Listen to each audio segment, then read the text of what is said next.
Okay, so I'm here with Jeremy Harmer, our closing plenary speaker, and you're going to be talking about can students learn on their own. In case participants to TESOL this year haven't been able to attend your plenary, can you give us an idea of what you're going to be talking about? Well, in the first place, it is the closing plenary, and so some of it will be devoted to closing the conference, and I want to talk about that a bit, and a little bit of a retrospective about what I've been to and what I've seen. But in general, it's really a discussion of one of the things that was said in the panel yesterday that I took part in by Phil Ball, was if you want students to learn English, don't teach them language. And it's to do with that kind of issue. It's to do with whether learner autonomy is a reasonable prospect or not, and what we can do to try and encourage students to learn on their own. There's a simple answer to the question: can students learn on their own? The answer is yes, of course they can. Yeah. And we all know the examples of people who have learned on their own, but most students don't. Yeah. So the question then becomes: how can you try and bring them in and bring them along with you, and then let them fly on their own? And so that's what we're going to look at. And when we've done that, we'll end up with what I hope people will find as an affecting way of saying goodbye. Okay. And is this are you going to be talking about students of all ages, or yes, pretty much. But it's a rather slightly more general. I'm not going to refer to ages particularly, but I mean, a couple of activities I'm going to show absolutely work for kids, but work with equal power for adults. And one particular activity, and I'm going to talk a little about people like Sugata Mitra and what he has to say about this. There's one particular activity that works with everybody from sort of intermediate B1 upwards. It's just the most stunning activity for any age, any sort of. Can you let us in on any secrets of this amazing activity?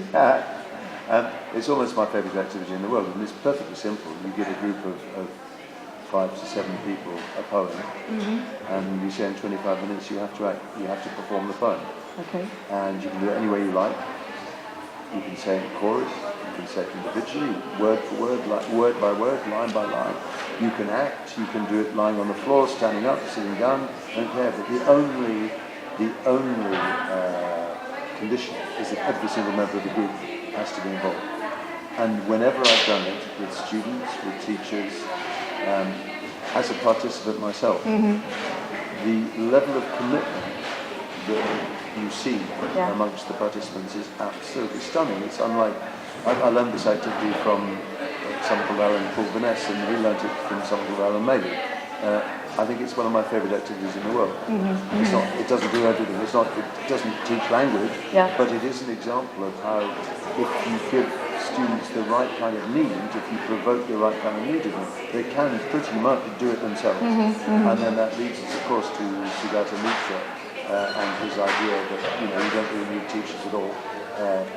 All you need to do is give students the right provocation, and they'll do it all themselves.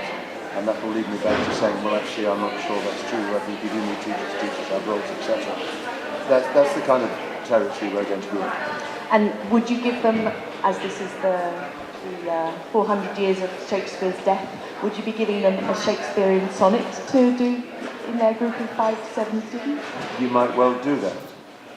I suppose you might well end the closing plenary by saying our revels now are ended. These are actors, as I foretold you, are all spirit, and are melted into air, into thin air, and like the baseless fabric of this vision, the cloud-capped towers, the gorgeous palaces, the great globe itself, yea, all which it inherit shall dissolve, and like this insubstantial pageant faded, leave not a wrap behind.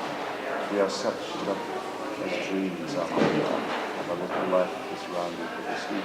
You could well end a plenary like that, maybe. I like it. Very nice. Well, thank you very much, and we're looking forward to it, and I hope that you will come back